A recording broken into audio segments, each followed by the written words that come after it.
Every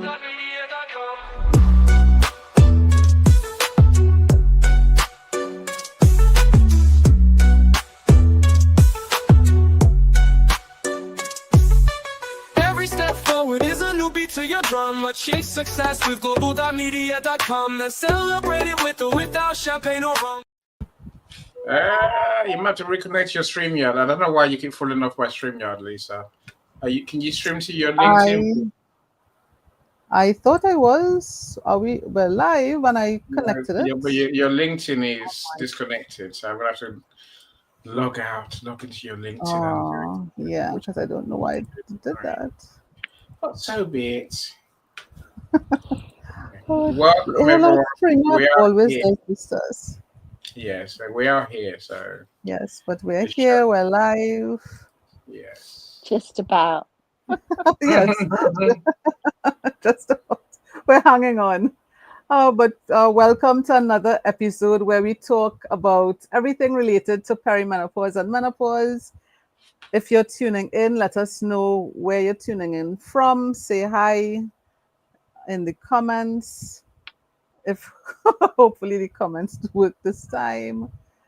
But welcome. We are happy to have Paulette back with us. I cannot tell you how happy I am to see your face on my show. You have made my day. How are you doing? Yeah, I'm fine.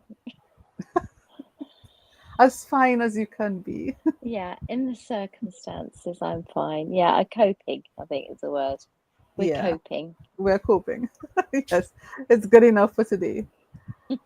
So we have Annie, of course. We have Paulette. And today I'm going to have some frequently answered questions that I get from clients or that I see online. So I'm going to answer those. And then I'm going to invite persons to come up and ask their questions. But first, let me pass the mic to Paulette and Annie to introduce themselves, and then we'll get started. So Paulette, my friend, let the people who don't know you, I don't know who those people are, let them know who you are. So I've been absent for a while. My name is Paula Hallam. I'm the co-author of the Jack and Water books that are all self-help books, mental health books for children.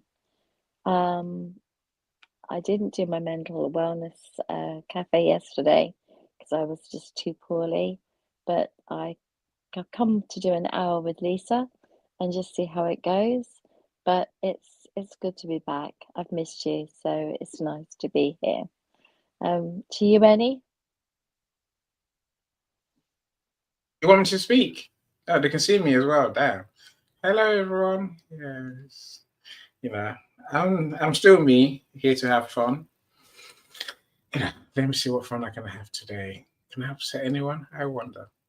When I'm not doing that, writing books, publishing books is my thing, right? So we've got a lot of books to be working on. So we've got our speakers, author speakers, events coming up that we're just organizing. Yeah, beyond that, life is generally good. I have to be very careful when I drink hot drinks. If you see me lift a cup of tea, Paulette, scream, stop! If you ever wonder, why is that? Same as you, Lisa. Why? Yeah. What are you doing? I can drink cold drinks. Is it your menopause? Is menopause? Hot drinks. I'm my new nemesis, right? I'm very careful if I drink a hot drink. Is it your tooth again? It's always my tooth, Lisa. It's always my tooth, right? But we're back. We're back. Yes, we're back. We are back. I have just done a 3-hour show, Africa Business Talk. So go easy on me. So that's my word. So let's try and finish after an hour today, right? I'm gonna try and keep it compact. For me, I want a little more than an hour, but yes, we are going to stick to the time because Paulette, we're in trouble. You know what that means, right? No. We've been doing well so far. We'll be here. So Lisa, we need to go. Lisa, we need to go. It's usually Annie that is telling people to come on stage and talk. And it's like, no, we need to go. I need to go lie down. My back is giving out. Oh Just my keep it gosh, short. If sound that's like a a question, just say yes or no. yeah, No. that's so helpful. Oh my gosh. And not from me. Of course, if you're here, my friends, do make a comment. Tell us where you join us from. Say hello. Ask your questions that you want to ask. Yeah, just let us know. I can't welcome you unless you say something in the comments, right? The link to join is the studio is on the event page, and so we'd love to have your questions either in comments or if you want to join the studio and ask the questions. You're more than welcome. That's Yes, me, definitely. Lisa. I'm gonna start talking now. Oh my gosh. All right, so my turn. So Yes. welcome again, everyone. My name is Lisa Favek. I'm a dietitian, diabetes educator. My gosh, my brain is working faster than my mouth. An author and a coach for women's health issues, but my focus, my passion is concerning perimenopause and menopause because we're still not talking enough about it in certain places. It's still very taboo in certain areas. And my belief is that the more awareness and education we have, the more we're able to advocate for our own health. And this is why we do this show every other Tuesday, 5 p.m. Eastern. This month is World Menopause Month, and Saturday is actually World Menopause Day. So I wanted to take this session to answer some of the questions I get a lot of and to open it up to anyone who wants to come and ask a question, whether it's a woman going through menopause or someone who is supporting someone going through menopause. So the room is open to anyone that has a question. So let me start by explaining what menopause is and the stages. So there are 3 stages of menopause. Sometimes you'll see 4. The first being premenopause, which some sites are now putting. Pre means before menopause. So this is the stage before you enter into your menopausal journey. So this is when you're having your normal menstrual cycles. And oh gosh, and there's a word for it and it just went out my head. See, this is what menopause does to you. Um, but that is way before you're entering into any symptoms or getting any of these stages. Perimenopause, peri means around the menopause. So it's around the time of menopause when you start noticing symptoms. Your hormones are fluctuating more, they're decreasing more, especially estrogen and progesterone. So you start noticing maybe some hot flashes, maybe mood swings, or maybe you're like me and you start getting crazy symptoms like a random toothache that comes and goes every other month. And the doctors start watching you like you're crazy.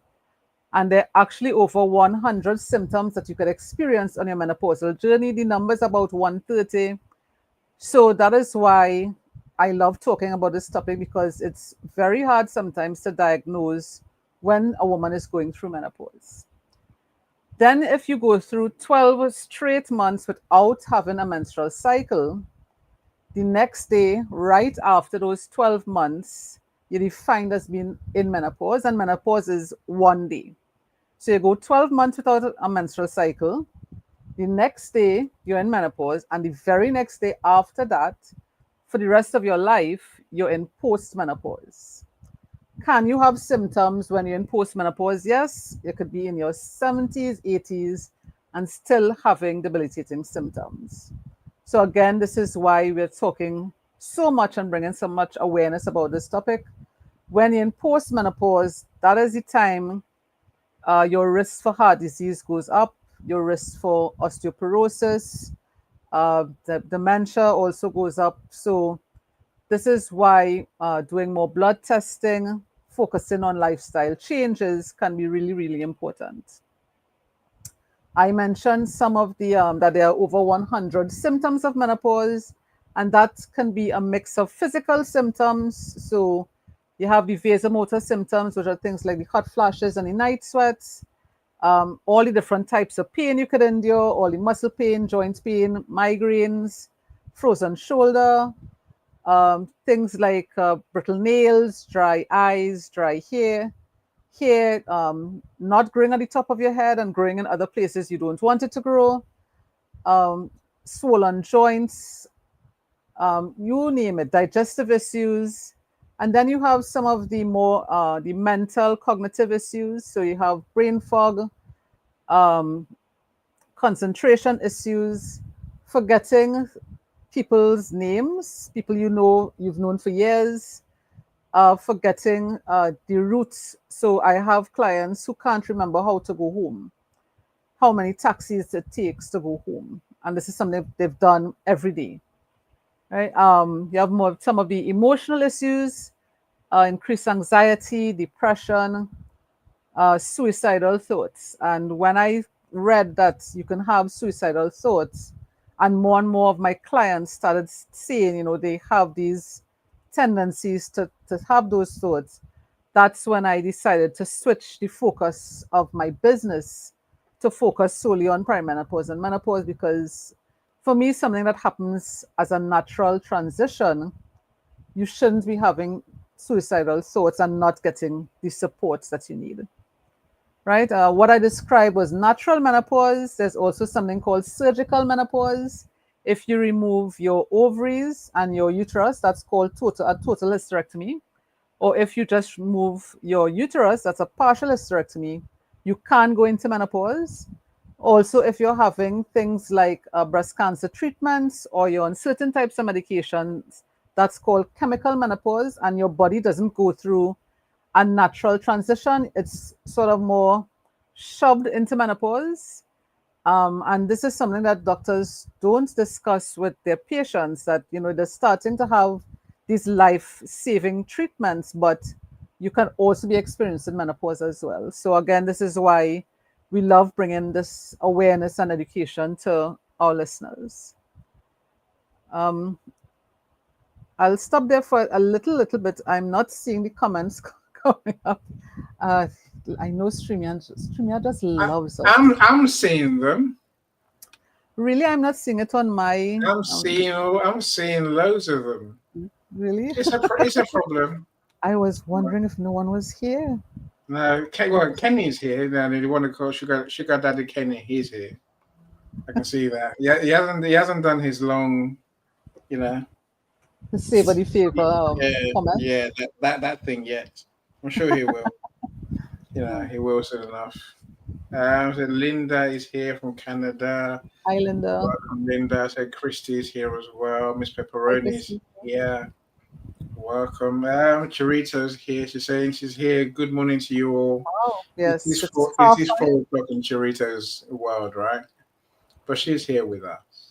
Yes. So Alavine, we see you too, of course, in the studio. So I'll bring you up in a second. There's a lot more people here. They're just not commenting yet. What's that? Let's hope you bring your questions out, friends. Otherwise, it's going to be a very short show, right? I'm seeing Uncle Jay is here as well. Yeah, and so Jay, welcome to this. And I will tell you, I receive a bunch of posts about menopause on my social feed. I share it with her often.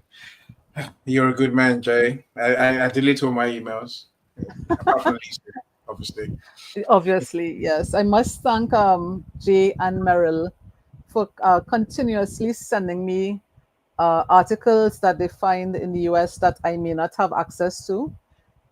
They always send me to keep me updated. I really appreciate that. Thanks so much. Excellent.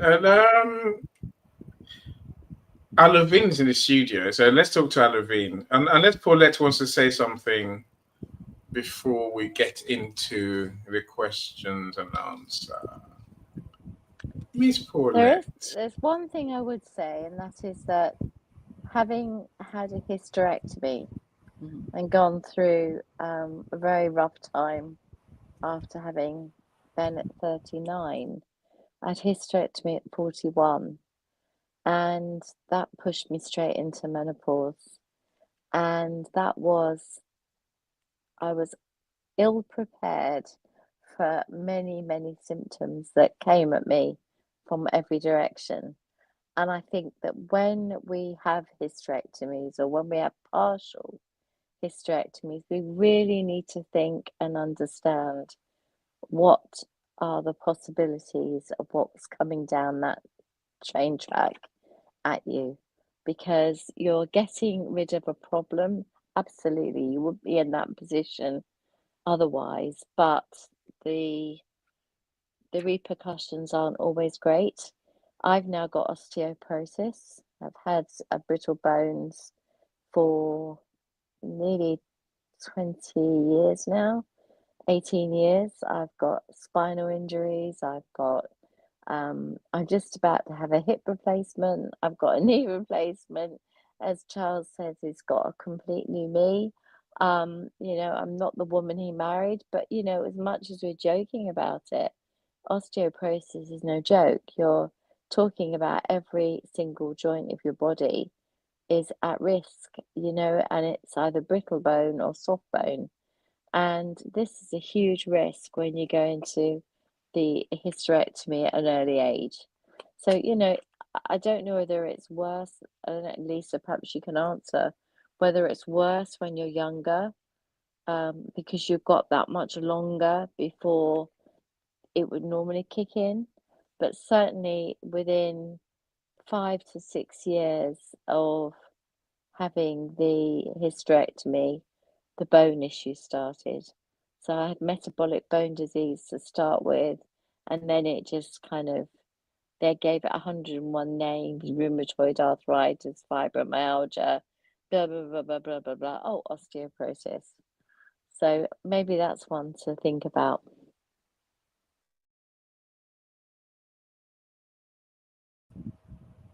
Thanks for that, Paulette. And that's, oh, I'm backstage. Are you hearing me? Okay, yes, I was seeing myself backstage. That's such an important point you raised, because we have women in their 20s getting full hysterectomies.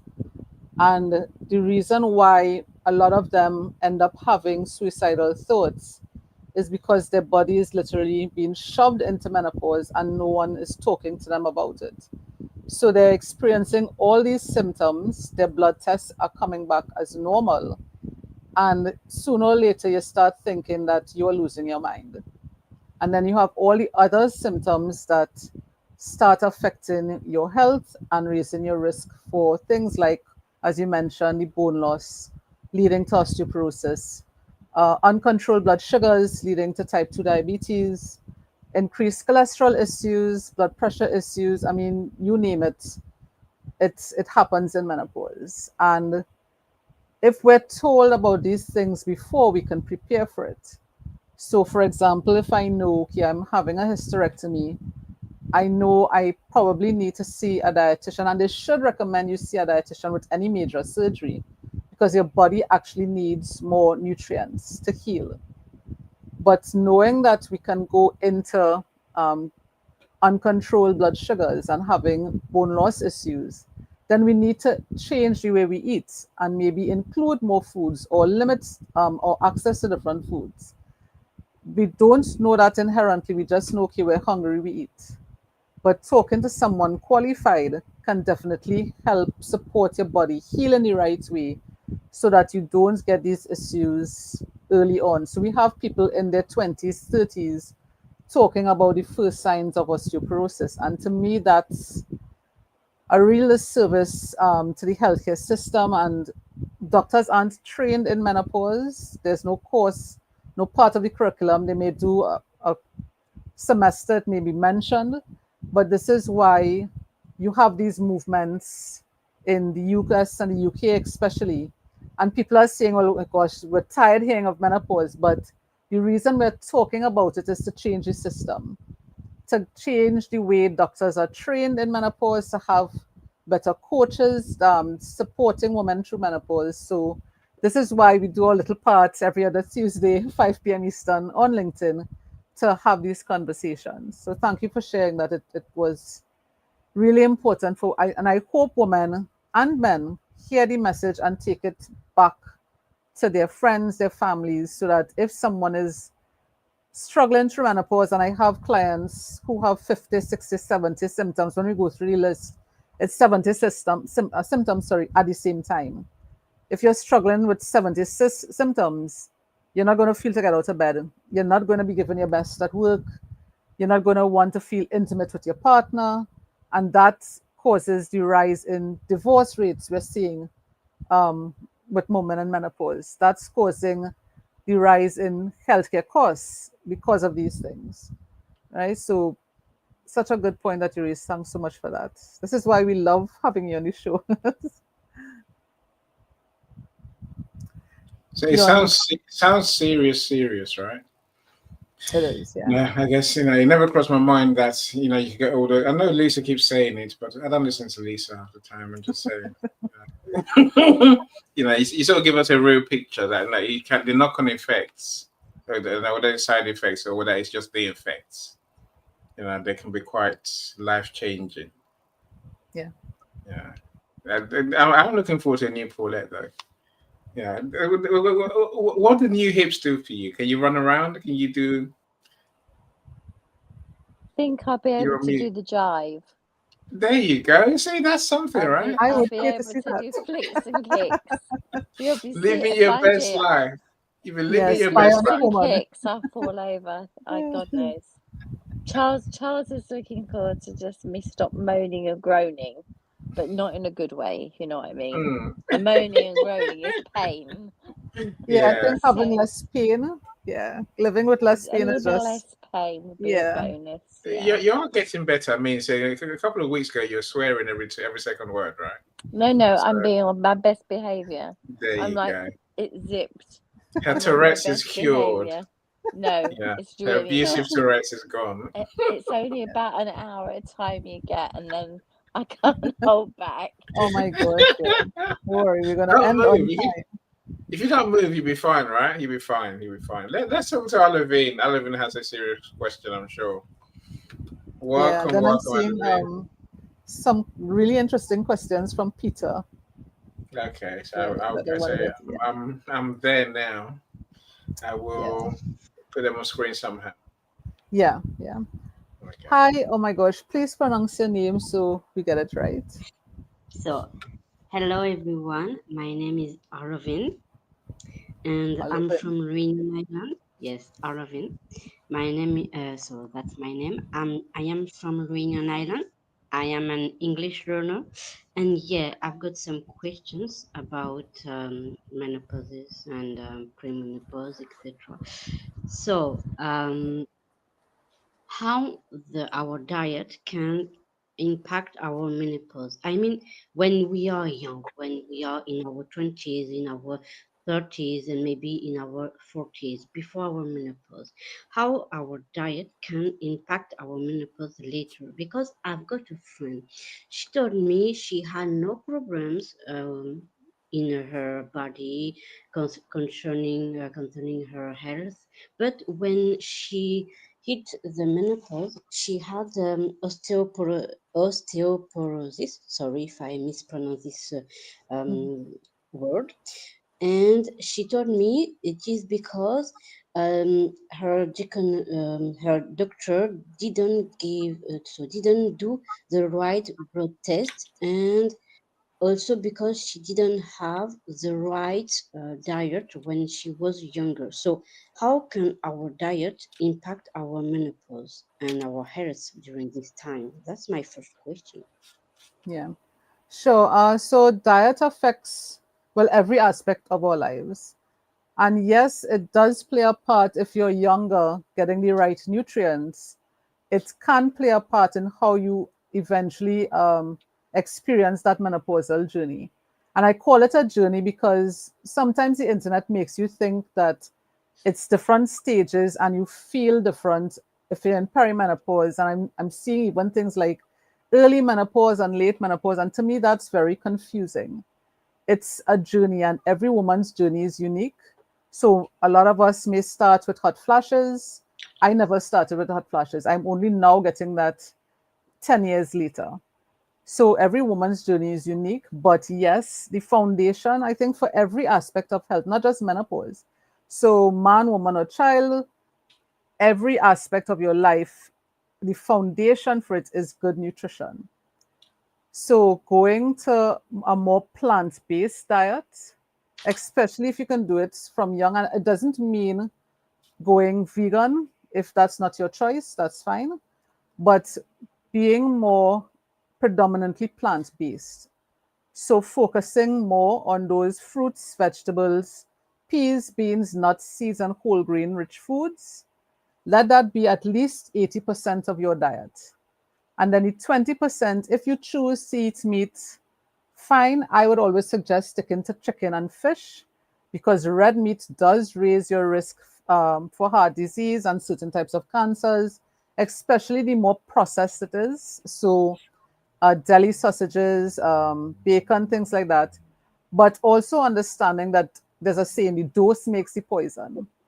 So if I have bacon once a month on a Sunday for my breakfast, that may be quite fine in the grand scheme of things. If I have bacon every day, that may raise my risk for heart disease. And also understanding that diet is not in a vacuum. A lot of times on the internet, I'm always seeing this is good, this is bad, this is healthy, this is unhealthy. Your body doesn't see food like that. It's in conjunction with the other aspects of your life. So diet is the foundation, but what else are you doing? Because we see many cases of vegans, people eating healthy. And I'm sure we know them as well. They run every day or they exercise every day, they eat great, and they still end up with cancer. Why is that? Because it's not just about food, it's about your lifestyle. So making sure you're getting enough physical activity, making sure you're reducing stress, even environmental factors. So living in a place where there's a lot of pollution, that could also interfere with how your body experiences menopause, how you your risk for cancers, etc., etc.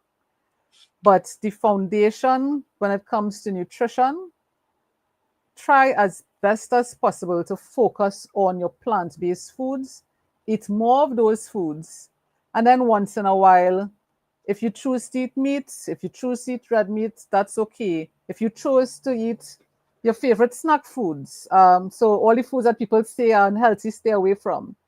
Remember, we also eat for joy. It's not just about nutrients. And there's a mental health aspect to this as well. I have clients who say if they don't stop at their favorite coffee place. I'm trying not to call brand names, but their favorite coffee shop and get a flavored coffee. And this is pumpkin season now, right? Pumpkin spice season. So everybody's stopping for a flavored coffee.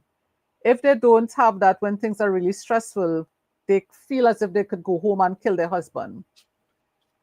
I always say I prefer the less murderous route. If drinking that coffee is going to help you get through the day, then have the coffee, have the cookie, have the potato chips, but don't eat it in a stressful state. There's a way to have all the foods that you enjoy. Is the portion size, is the timing, is what else you're doing in your lifestyle. And this is where working with a qualified coach could help you navigate some of those things, especially if you're struggling with other health issues, because again, it's not just food in a vacuum. Do you also have type 2 diabetes? Do you also have cancer? Do you have kidney issues? Each of these things affect your menopausal journey and the type of symptoms you could experience, and it affects your whole well-being. So thanks for that question. I see Peter had a similar question as well. The foods to eat, if you search the Mediterranean diet, it's also called a whole foods plant-based diet, and you adjust to suit. So if you choose to eat meat, that's okay. If you choose to eat fish, that's okay. But 80% of your diet focus on those plant-based foods. And I'm seeing a question I refused to read before. Yes. So being in menopause, the reason we go through menopause is because we're reducing those hormones. Estrogen and progesterone are decreasing. Estrogen, especially, is important for most of your body's processes. So, the reason why we get hot flashes, the reason why we get heart palpitations, the reason why we experience brain fog and all the pains is because we're losing estrogen. Estrogen is part of all those body functions. So if you don't have enough estrogen, your body isn't getting the right message to tell it what to do in the right way. So the way we put it back is two ways. You could use hormone replacement therapy, which is medication that is going to increase the estrogen levels, or you could eat foods. So this question that Peter asks, are there any foods that you really didn't eat before that you should eat now because of menopause? As long as you're not allergic to it, increasing your intake of soy-based foods can be really helpful. So soy milk, soybeans, edamame, tofu, tempeh, and then other foods like ground flax seeds, chia seeds, dark leafy greens. All of those foods, if you eat more of them, they can help raise the levels. Will it be as good as medication? No. But it can help women have less debilitating symptoms. So focusing on foods that give you more estrogen, as long as you're not allergic to it. If you have a certain type of breast cancer called estrogen positive cancer, you may not, it's not advisable that you take soy-based foods because it's going to raise your risk for estrogen. And that is what is triggering that type of cancer. So talk to your doctor, talk to the team. Your team should be a doctor and a dietitian working together for your well-being. But in a general sense, increasing the amount of soy foods you have and increasing things like ground flaxseed, which you could throw in. Ground flaxseed, you could throw in a drink, it could go in soup, it could go in stews. It's very versatile. Make sure it's ground because your body, if you take the whole flaxseed, you'll literally just pass it out. Your body doesn't break it down. But having more estrogen-rich foods can help with menopause. I know I've said a lot. Thank God this is on a replay. But Paul, let's go ahead. I was just about to say to you that blood work is really important at this stage, because it wasn't until they did the right blood work and found out that I wasn't actually producing folic acid. So folic acid is really, really important for your bones, for your teeth. And what we found was that after having the hysterectomy, my body just stopped making it completely. And so when you're trying to get pregnant, you might remember that folic acid is one of those things that they recommend you take extra of in order to support the baby's growth, the baby's bones, and things like that. But what you don't realize is that when you're going through the menopause because of the hysterectomy, you've actually stopped producing it. And apparently, I'm not the first. It's a very common after effect. And when we talk about osteoarthritis or osteoporosis, they're directly linked to bones, bone health, bone strength, bone weakness, brittle bone, or soft bone. So folic acid, anything with greens with folic acid in it, had I have known, now I have to take folic acid every day as a supplement to make sure that I get the volume that I need, because I couldn't possibly get enough folic acid. I'd have to eat greens from morning till night. But the point is, it's something to think about that we don't, it's all very concentrating on the fact that you need it for the baby. But what about when you need it for you? And that's the thing that people forget. So that might be something else. The blood work and making sure that you are making the right vitamins. And if you aren't making them, then you get the supplements or eat the right foods to support your gut health and your wellness. Because, like Lisa said, if you don't, you're on a slippery slope to where I am, which is replacement body bits. Anyway, back to you, my darling. Yeah, and that's something, oh gosh, the aloe, gosh, see, this is brain fog. Can't remember Olovin. That's something she said, and when she was talking that she said the person said the doctor didn't do the right blood test. This is a great point that you've raised because one, when we're in perimenopause, so we're still seeing a menstrual cycle, we don't test for menopause. What we do is we rule out everything else because there are other things that could cause menopausal symptoms. For example, thyroid function. So having a thyroid that's not functioning properly can trigger menopausal symptoms. So it is important, one, to pay attention to your body and record things. I know a lot of times we think, okay, well, whenever we get to the doctor, we just have them test everything. Your doctor wouldn't know where to start if you don't point them in the right direction. So get a little notebook or use a notepad on your phone. And if you're experiencing symptoms, write it down, write down the date. If it's morning, night, what else are you observing? Is it every time you eat? Is it every time you're about to go to bed? Or every time you're just woken up? Is it something you're experiencing after some sort of exercise? This will help direct the doctor on what type of test to do. So we don't test for estrogen during perimenopause because it's not just decreasing, it's fluctuating. So many times clients go get the blood test and estrogen comes back as normal, within normal levels, but they've gone on a day when the estrogen was on a high. We can't tell when it's high or low, but it's important to test for other things.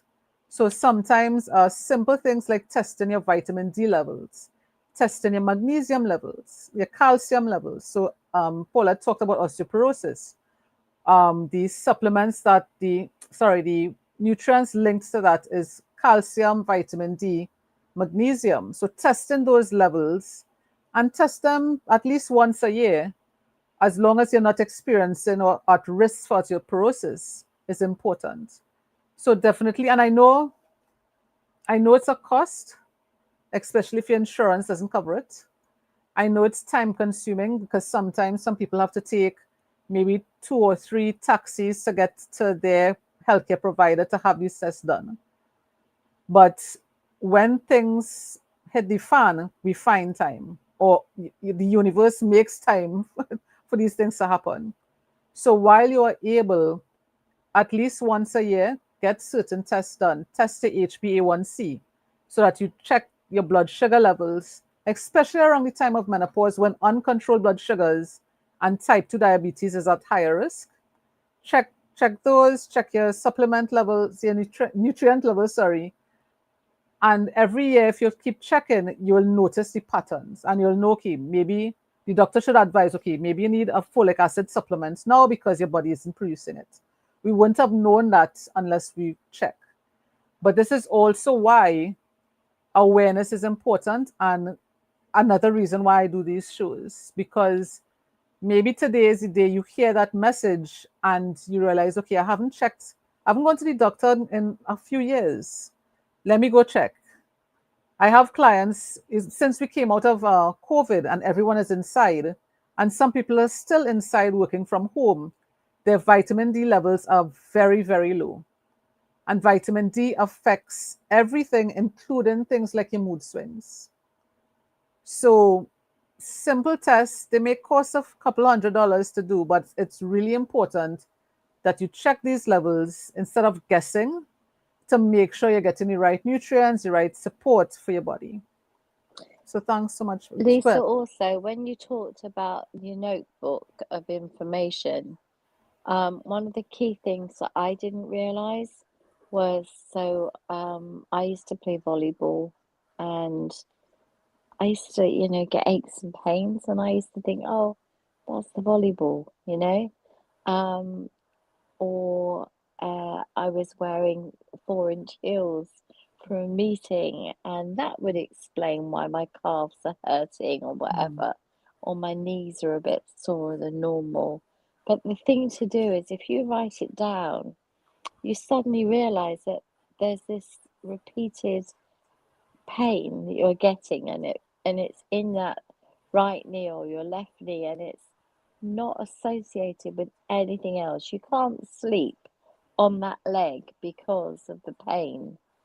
There's a jog to the memory to mention it. And then as soon as they listen to those points, and you go and get an x-ray, and they come back and they say, oh gosh, you're bone on bone, how on earth you coped? And you go, well, I blamed it on everything else. I thought it was everything else. And I think that's what we all do with everything. I know that's my biggest failing in life Yeah. is I've hidden my health issues thinking that it wasn't what it was or it was something else. And so I think that's a very relevant point to not just assume that running on Tuesday meant that you've got knee ache on Friday. Yeah. They might not be relevant. They might not be connected. Yeah. Yeah, and that's something as women we tend to do. We put ourselves last. We're taking care of everyone else and making sure they go to the doctor and they get their checks. And we forget that you can't pour from an empty cup. If we're supporting other people, we need to make sure that we take care of ourselves first.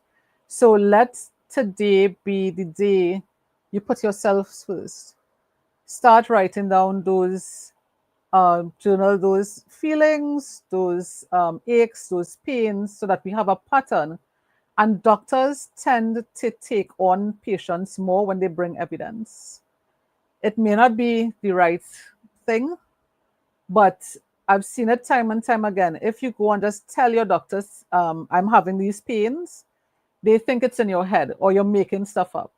But if you walk with dates and times and okay, it's every time I'm sleeping or it's at this time or every time I eat this food, I'm getting bloated. You're walking with evidence. So they could go through it and it also helps them to pick up patterns and figure out what is the best test to start with instead of wasting money trying to find, find something wrong and then figure it out and narrow it down. Giving them as much information helps narrow down those things. So thanks for that. I'm seeing Linda talking about a new symptom, frozen shoulder. Yeah, and that's why I talk about a menopausal journey, because when you start, every month could be something different. And that's the crazy and challenging thing about menopause that makes it so unique. It's about everything else. Yeah, I had a toothache that came and went every other month, and a really bad toothache where I thought I needed a root canal. It was that bad. And the dentist would do the x-rays, would do checks, and be like, nothing is wrong. Why are you back? I started to feel as if I was going crazy because I know I'm getting this pain. I'm not making it up. But having this awareness now I could share it with other people, and other women are like, yeah. And this is why when people tell me they didn't have anything wrong in menopause and they didn't feel anything, I would say that you didn't have any debilitating symptoms, and thank God for that. But there are over 100 symptoms. It's about 130. So I could guarantee you that you've experienced one of those symptoms or a few of those symptoms and not realize it was menopause related. Right? But so thanks for that. Do you want to welcome? I'm seeing lots of comments on my phone. StreamYard is at it again. You want to welcome anyone else that's here? Oh my goodness. I She's can't, I not can't, there. I There can't he see is. them. I can't see them. Oh, okay. Well, I'm seeing them I'm using my phone. I'm seeing Calm. Welcome. Let me see. I'm seeing Janice. Janice said, eat chocolate so you don't hurt anyone. Yes, I have clients that literally tell me that. So I'm 100% agreeing with that. I can't see any of that. So you might as well carry on. Yeah. I'm seeing a question from Chirito. Does menopause have something to do with incontinence? Yes. So any bodily function that could go wrong I think you're gonna say happens in menopause. any close your ears. I'm trying for you not to run under the covers. I know. That's why I'm trying to be very general with what I'm seeing. Anything and everything that could go wrong with your body can happen in menopause. That's why it's over 130 symptoms. About 130 symptoms. So yes. And this is why, again, going back to some of those foundations, especially if you cannot take hormone replacement therapy. So some women can't take it depending, let's say if they have certain types of breast cancers, liver issues, certain types of heart disease, they can't take the medication that would help with menopause. So going to those lifestyle choices are where I come in, because that's where I do my most support for women who can't take medication, who need extra help even though they're on medication, or you just choose not to be on the medication yet. You want to start with lifestyle choices. This is where diet, this is where physical activity, this is where mindset is important, because we're seeing clearly the more positive you are, the less problematic those symptoms are. So if I had hot flashes and I am negative and I'm always focused on those negative, not that I won't have problems, but if my mind always focuses on the negative, those hot flashes could feel like an 8 out of 10. If I focus more on gratitude, on love, on loving myself, self compassion, self care, that feeling drops to like a 5 or a 4. So, and I forgot where I was going with that. Thought gone, but I That's thought, where we're going, right? yeah. Hope that helps. It doesn't really, but it's on the screen. Yeah, well, I think I answered the question. If I Okay. didn't, No, please ask it again another one. absolutely does, because it affects everything. Because even women you see commercials with women doing yoga, and they're going, she's going, push your leg out, and the woman's going, I daren't. You know, if I push my leg out, something might happen. And then they say, wear the pads. You know, we have to be brave enough to admit that there will be leakages if if you haven't got that bladder control. So I think there are lots of things like that we shouldn't shy away from, and we shouldn't hide under a blanket any Osung, because this is grown up stuff, and we have to support our partners through these things. Is that you thinking I'm grown up? No, I don't think you're grown Oh, up. I'm saying Thank other goodness. grown-ups. Thank goodness. I'm referring to other grown-ups, not you. Thank you.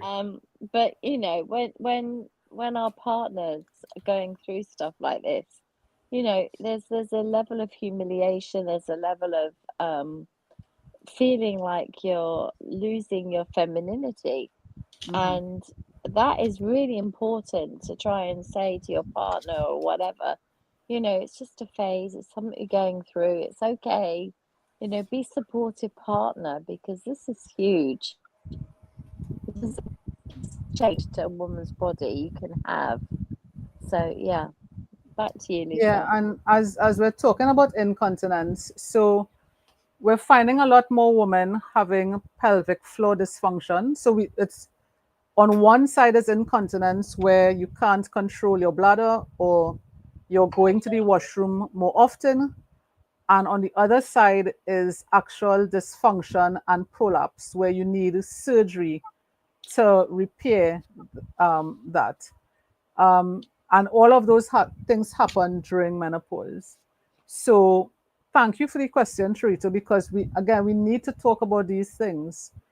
If it's just incontinence, this is why it gets to be ridiculous sometimes, but I plan my routes to know where washrooms are. So I know where the washrooms are, depending on where I'm going. I have to know where these things, because yeah, I use the washroom more. That's just how it is, right? And it doesn't make sense denying it or hiding it, even from your partner. I need to make more stops. So my friends know this quite well. When you go and make sure there's a washroom that Lisa could use because she's in menopause. And I think even that acceptance, they may make a joke about it, but at least they know when they're planning or hangouts or limes together, they know what to look for. And on the other side of that is talking to your doctor if you're feeling these things happening more often. There are pelvic floor exercises you can do. So you could go on YouTube and research pelvic floor exercises. It's something I think all women should do, especially when they're younger. It's not hard. You could literally sit in a meeting and do them. And I won't describe them because Annie is here, right? But do some research on pelvic floor exercises. It's really important especially if you've had children.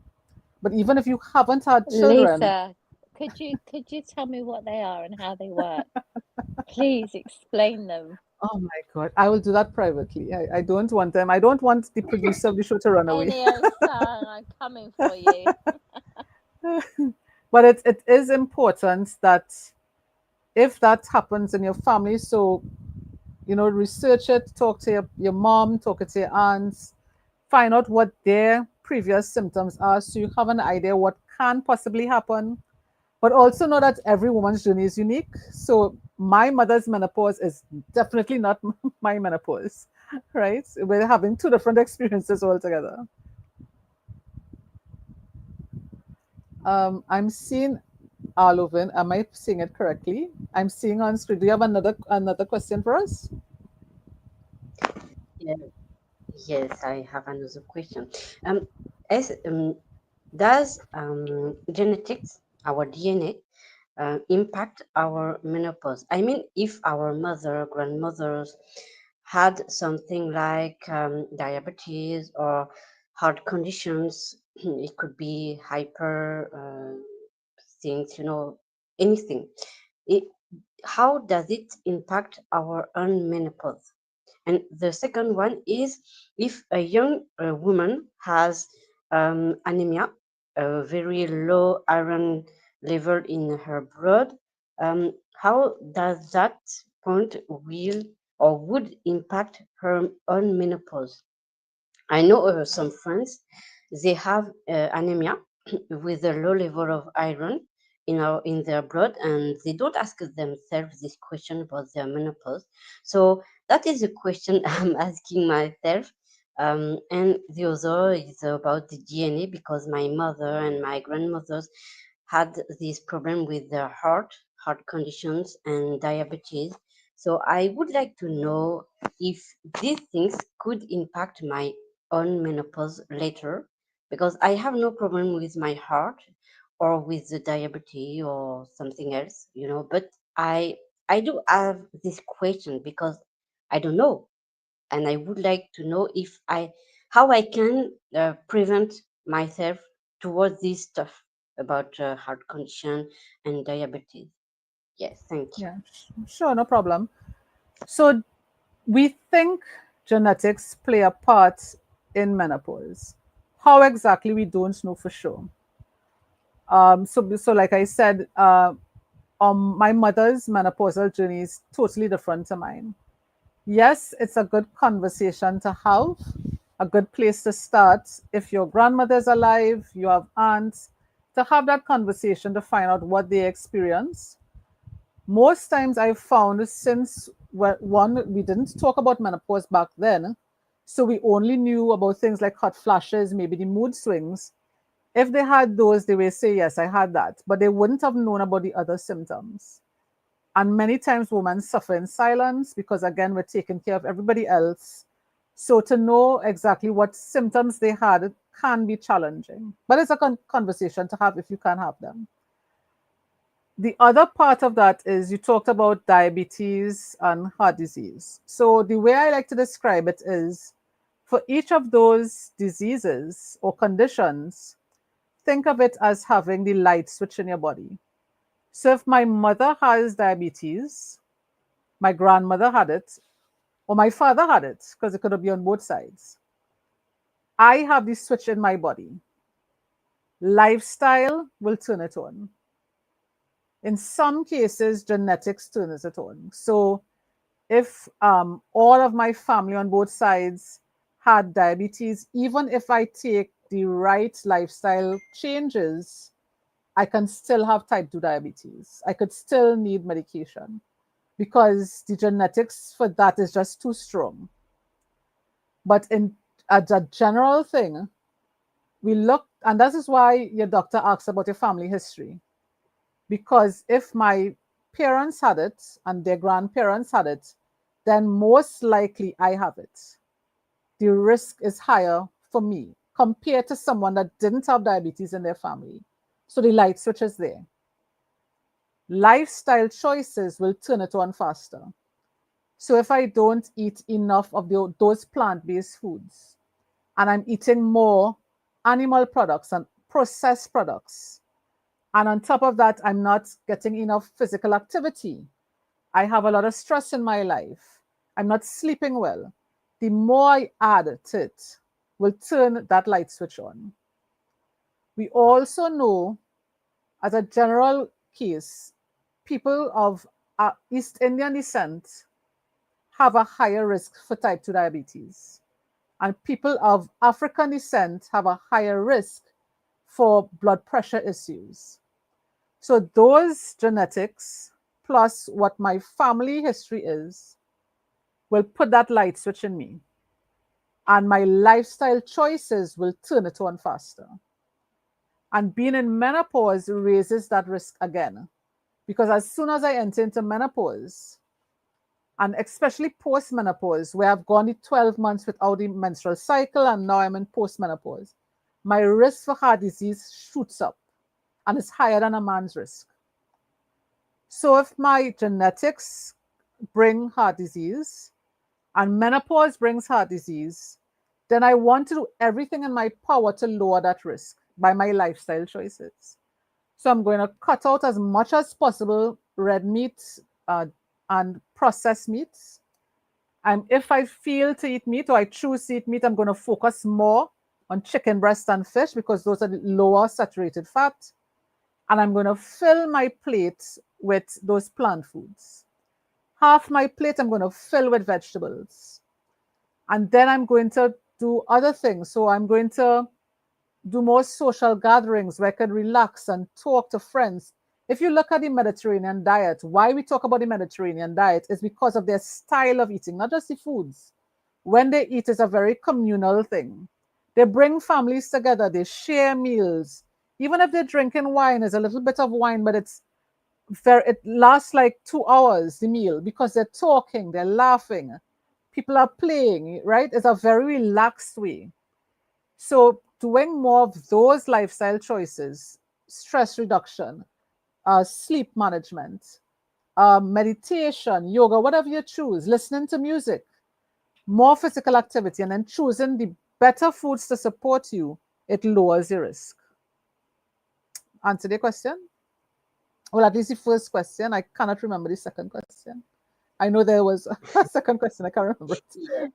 You answered my question perfectly. Thank you very much. I will see if I can have some discussions with my mothers and grandmothers. And the second one was about anemia. When we have anemia Right. before, yes, when we are young, in our 30s, in our 20s, because I have friends in their 30s and they have anemia. I think that can influence, that can impact the menopause when the time would arrive. So I would like to know how we can prevent that, and how I can help them so eventually, that's my Yeah. point. So women, especially when they have very heavy periods, can be on the anemic side. Some women just naturally are lower anemic, more on the anemic side, and then having heavier periods every month. Sometimes you're having periods more than once a month. All of those things can lead to anemia. So yes, one, getting those blood levels checked is important. If it's very low, you need to go on an iron supplement because food wouldn't bring it up to the right level fast enough. But you're not meant to stay on an iron supplement forever. It's supposed to be 3 months and then you test again. So if you're very anemic or your pattern is always being anemic, you go to the doctor, you check, let's say this month. If it's very low, he will put you on a supplement and then you're eating iron-rich foods and then you test in 3 months. And then they will determine, okay, maybe we need to drop it to half a dose or the level is fine, we could take you off of that, and then you stay on the iron-rich foods.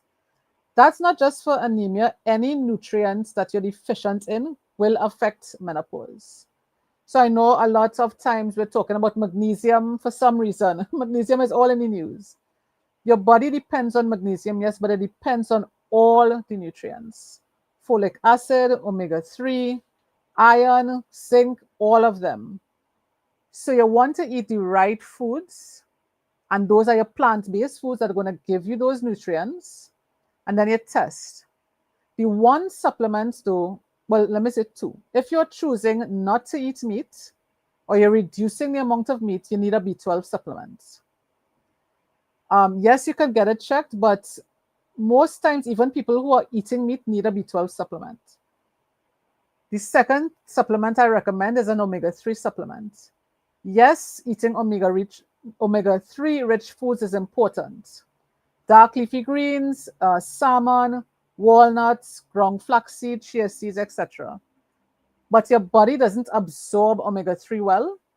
So the one supplement I think everybody should be on is an omega-3 supplement. There are vegan versions if you need it. Yes, you can check your omega-3 levels, but I've found that test to be very expensive. Some countries, they don't even test in country, they have to send it away. So it can be very expensive. So the one thing I tell people, just go on an omega-3 supplement to be safe. You don't need omega-6 or omega-9. You get it from foods quite easily, but definitely omega-3. If you're not eating meat, a B12 supplement, and then the others you test. So if you're inside a lot, or you go to work when it's dark and you're coming back home when it's dark, that means you're not getting enough sunlight. You may need a vitamin D supplement. So if that's your pattern, I would say go on a vitamin D supplement right away. But if you have I know a lot of companies do, every year they do testing for their employees, take advantage of those things and test your iron, magnesium, zinc levels, vitamin D levels to make sure you're getting enough of the nutrient.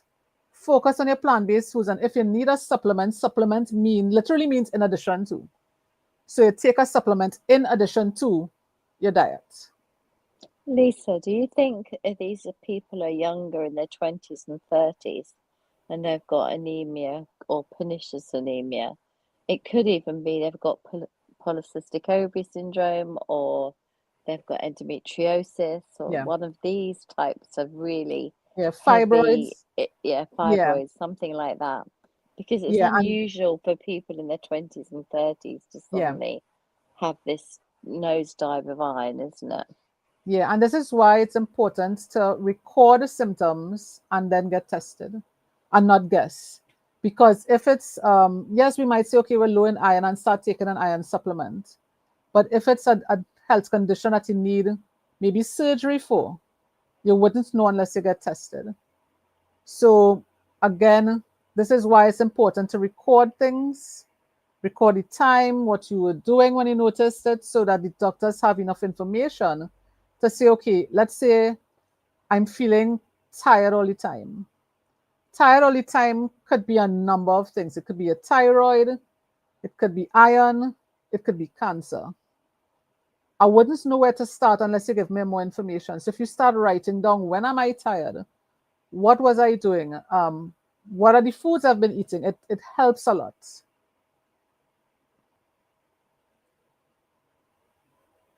Did I answer the question? Oh my gosh, I wonder if Annie is still there. You answered the question admirably, my friend. And it's 11:15 and I'm going to have to go because you know that feeling tired all the time. If you don't want the Tourette's to come out, we need to let me go to sleep. Yes, thank you. Thank you so much for that. We'll be wrapping up in about 15 minutes, but I know that you need your rest. I am manage 15 minutes. Go on, it's okay. Okay, all right. Thank you. Annie is back. I love how you lose track of time. So I will go forward in 15 minutes. Anyway, let's go for the comments whilst we can, right? Yes. Right. So you've answered the first one. Are there any foods that you really didn't eat before? Yes, your soy-based foods. Yeah. We've answered Linda's question. I think this is Peter's second question. Is that different? No, that's the same question, right? Yeah, that's the plant-based foods. Yeah. Okay. This is a slightly different question. Slightly different, yes. So I tell people you don't have to. The lovely thing about plant-based foods is that you don't have to force yourself to eat any particular food. For example, and this works for children as well. If I don't like pumpkin, I could eat carrots. They're the same color. So eating plant-based foods, if you eat foods from the 5 different colors, so that's your red and pink group is one group, your green group is the other, the third one is the yellow/orange, the fourth one is your blue/purple group, and the fifth one is foods your white, your tan, your brown group. Eat at least one thing from each of those groups. I would encourage you to eat, and the ideal thing is to eat at least 30 different types of plants every day. That is, yeah, so I saw Paulette's eyes open, right? If you're not accustomed eating like that, don't start with 30, right? How many? 30 different types of plants. 30 a day. Yeah, that is the ideal. I thought it was 5 a day. Then it became 6 a day. 5 is the You got bare me all minimum. confused. Now, Eh? remember, we're talking also portion size. So a portion is half cup. 30, that's a farm. Yeah. Right. Like I said, that's the ideal. But if you eat, start with at least one color, one type of food from each of the 5 colors, you'll get your 5 a day. And then you build from there. You don't have to eat all, you can drink it. So for example, if I don't like greens, I just really, whether you cook it or eat it raw, I don't like it. You could put it in a smoothie, you could put it in a soup, right? So there are ways that you can do it where it doesn't feel like a lot. But remember, the more plant foods you're eating, you also have to drink more water because you don't want to get constipated. Okay. And also, if you're not accustomed eating vegetables, let's say your diet has been mostly meat and potatoes, I hardly eat vegetables, then don't suddenly start eating a lot of vegetables. You will get Does bloating peanuts and count? Does yes, does peanuts counts as count? a plant-based food, yes. Yay. Bread? But it counts as one, right? Yeah, I won't get away with counts as bread. one, Damn. right? But And if you're orange juice, apple, did I say, does juice count? let me get back to that because I will forget what I was gonna say. And I see I forgot what I was gonna say. Shit. I was Trying talking to about tell us plants. not to eat our Oh, veg too quickly. all right, yes. If you've been mostly meat and potatoes, very little vegetables, I would suggest starting with maybe one type of vegetable and cooking it.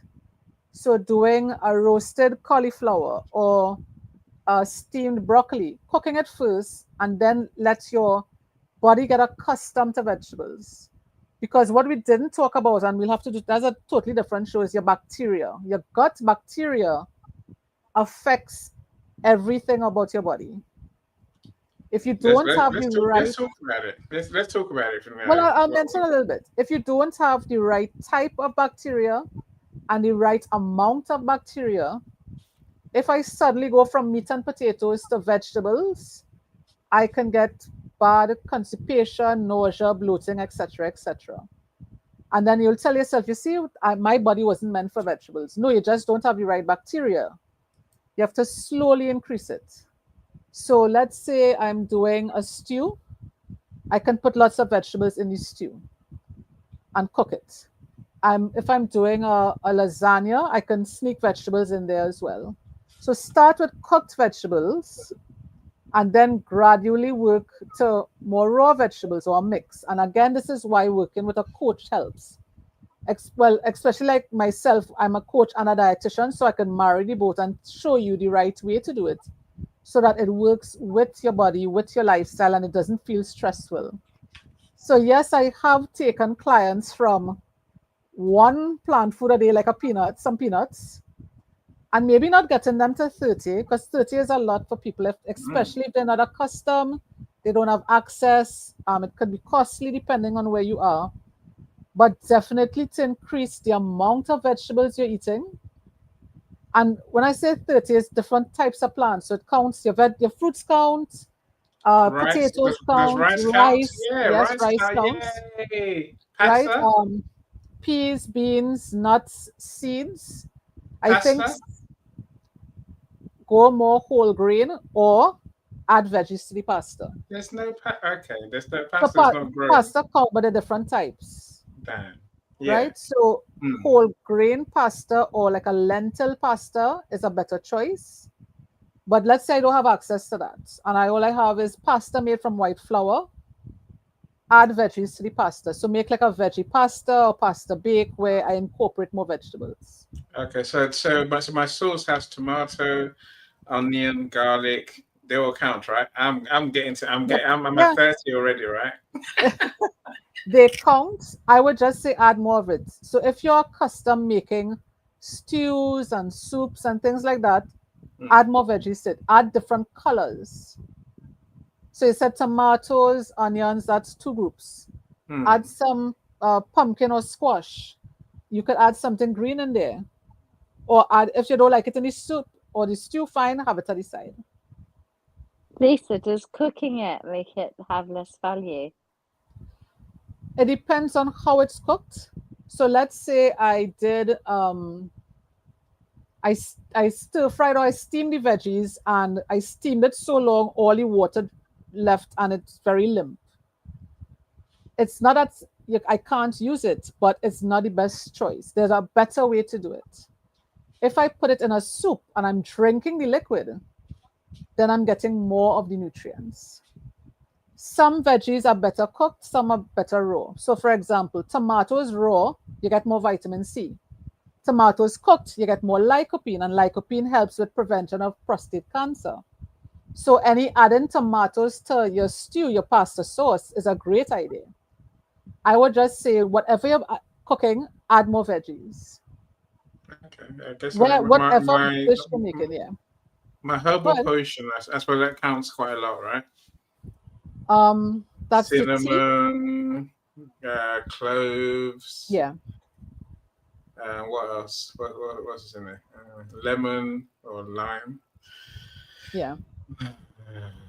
So doing ginger. Yeah. So right. doing more. I'm at 35 for that. I've gone past 30. Yeah, sure. Doing more herbs and spices are also a great way for your body to adjust to menopausal symptoms and just be overall your overall health and wellness. It's a lot of vitamins, a lot of antioxidants, so cancer prevention. But again, it depends on how you do it. If you're adding turmeric, you need at least some black pepper or a source of fat for your body to absorb it. So it's not just, so it depends on what you're adding and how you're doing it. But it's a great way to start. So like for example, if I were looking at your diet, I will start with the foods you're doing right now and just add to it. I wouldn't add something new. I will just tell you, okay, when you're cooking your pasta sauce, add a different color vegetable. When you're making your tea, can you add another spice? Or can you drink it more than once for the day? So it doesn't have to be difficult to increase your plant-based foods or to increase the type of diet for better wellness. You start where you are and you build. Can you cheat with supplements? Or is natural vegetables really the thing? Your body likes the natural sources better because it's not just, let's say you're taking let's say you're taking greens. It's not just calcium, it's magnesium, it's zinc, it's fiber, it's a whole host of nutrients in a cup of lettuce versus a supplement where it's just calcium, or even if it's a multivitamin, I literally just take what I need at that point in time and I pee the rest out. So doing supplements can help. Let's say I just had surgery. I need more nutrients. Sorry for that. I was not looking at you when I was talking. I was not looking at you. Okay. But in a case like that, I would recommend additional supplements to help with the healing process. But your body takes what it needs and you literally pee the rest out. So buying expensive supplements, it doesn't make sense to me. I rather take the money, buy the supplements that I need, omega-3 for sure.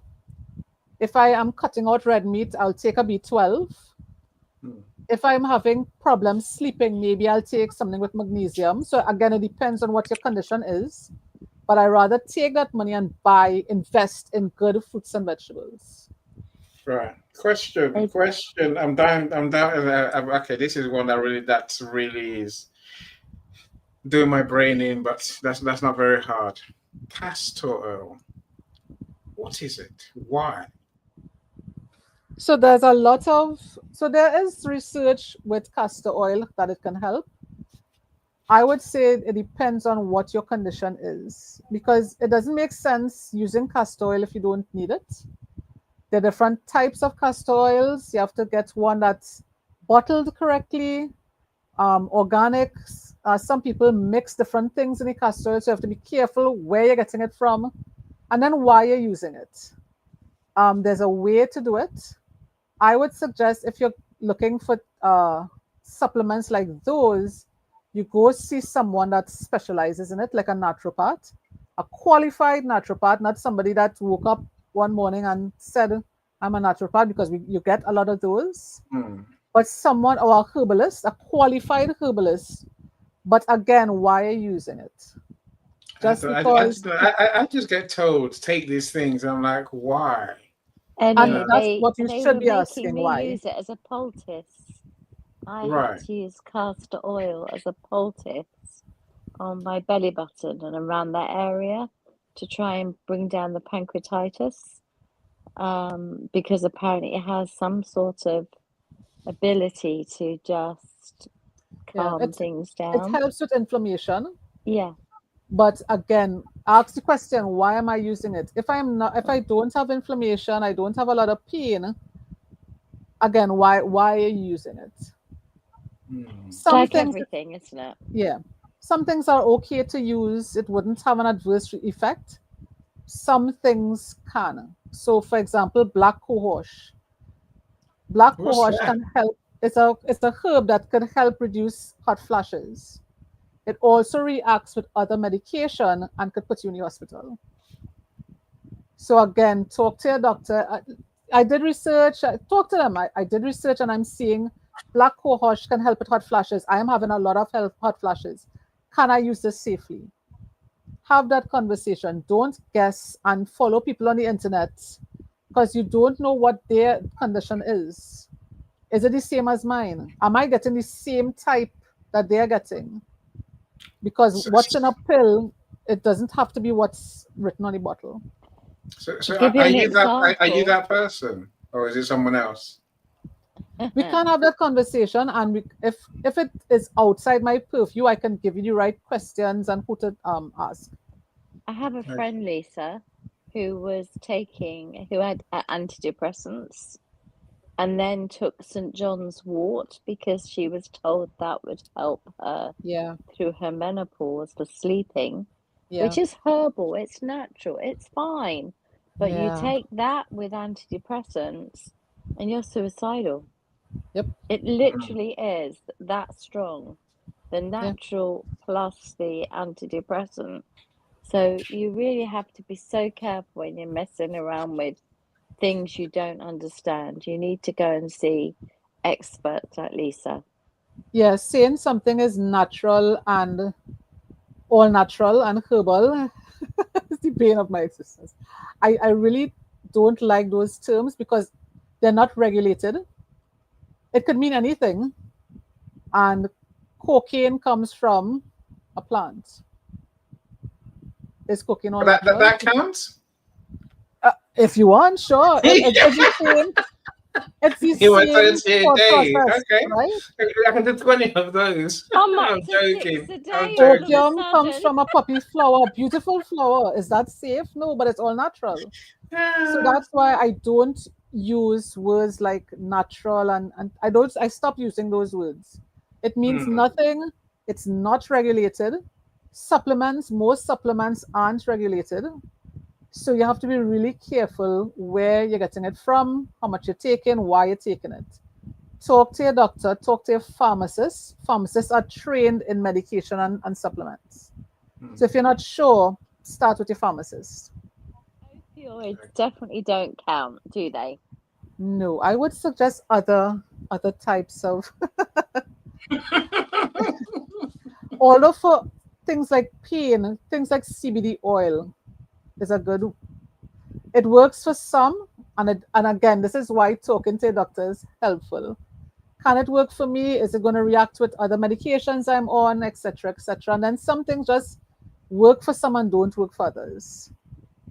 So, I don't know if you want to say something, Levine, feel free. So otherwise, any carries on, right? Yeah, well, Kenny it's about says, time, so let's wrap up quickly. Yeah. write your journal and your daily experiences with symptoms. I think you mentioned this earlier. Yes, definitely important. Very, Kenny's just retracing.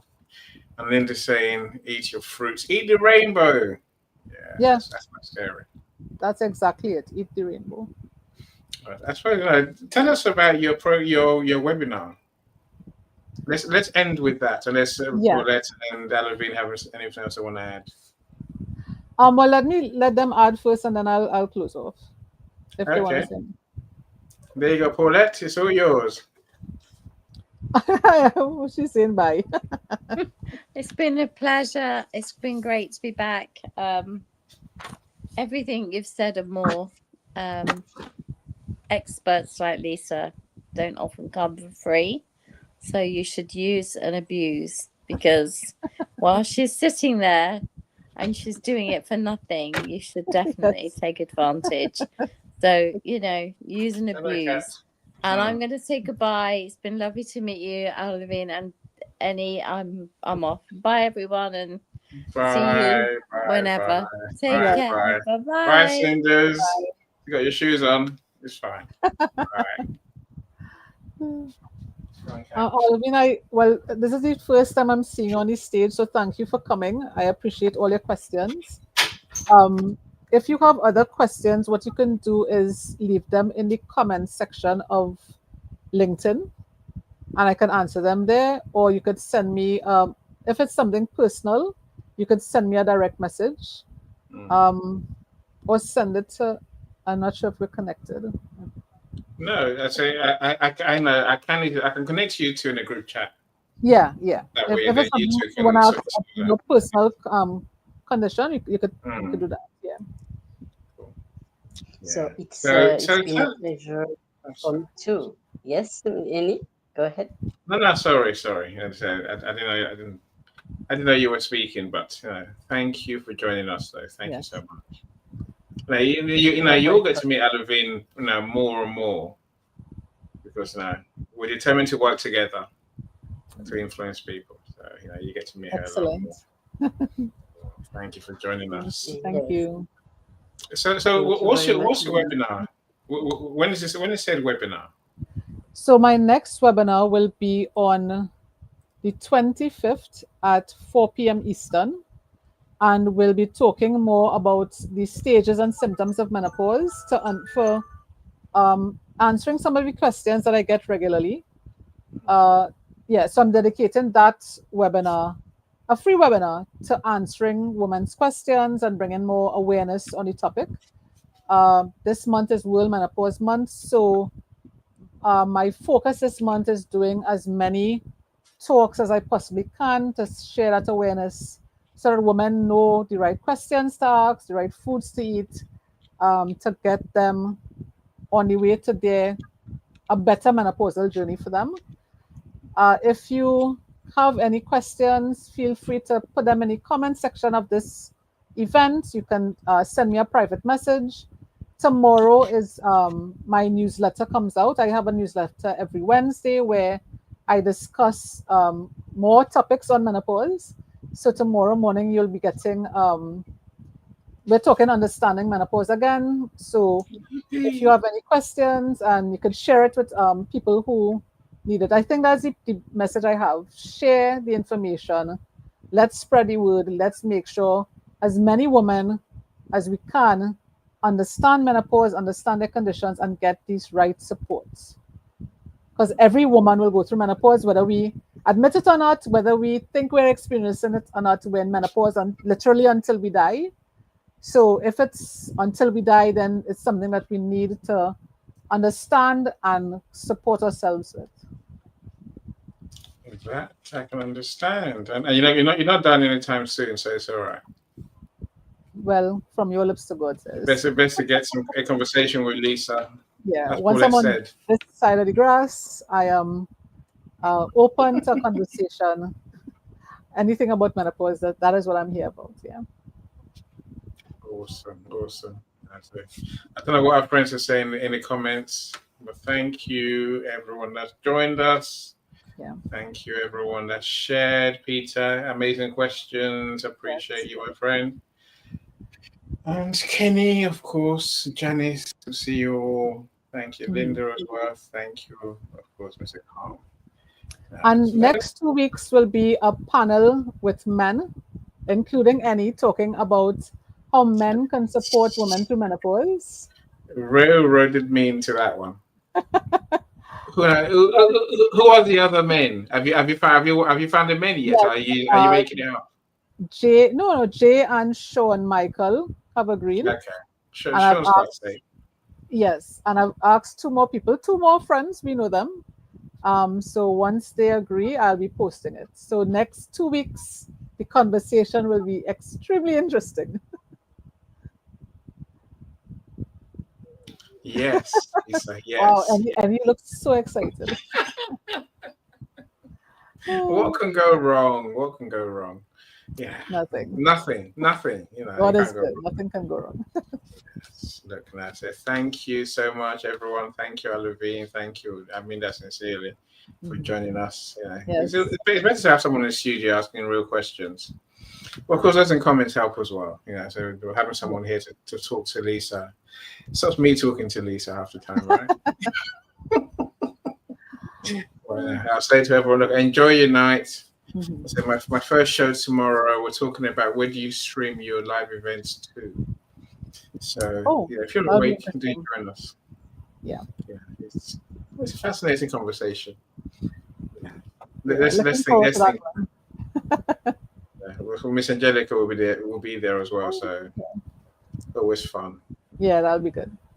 Okay, super, my friends. Look, say bye to our friends. Goodbye, everyone. Goodbye. Have a good evening, everybody. Take care. Bye, everyone.